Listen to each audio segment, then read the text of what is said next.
আসসালামু আলাইকুম। কেমন আছেন? গতকাল যে দুঃখজনক ঘটনা ঘটে গেল তাতে আমরা শোকাহত। যে সকল বাবা মায়ের আদরের কলিজার টুকরোগুলো আমাদের ছেড়ে চলে গেছেন, সে সকল বাবা মাকে সান্ত্বনা দেওয়ার ভাষা আমার নাই। আল্লাহ সকল বাবা মাকে ধৈর্য ধারণ করার তৌফিক দান করুন। আমিন।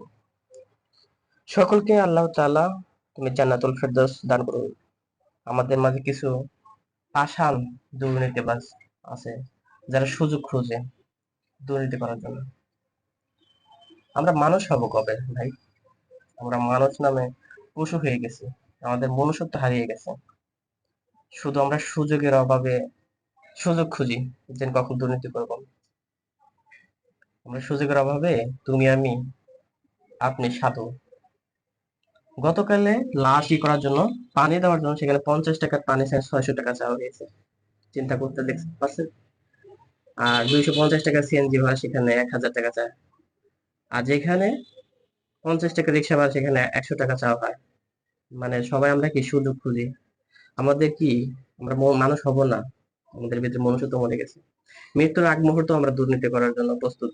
হায় রে মানুষ। আল্লাহ তাআলা সকলকে বোঝার তৌফিক দান করুন, হেদায়েত করুন। আমিন।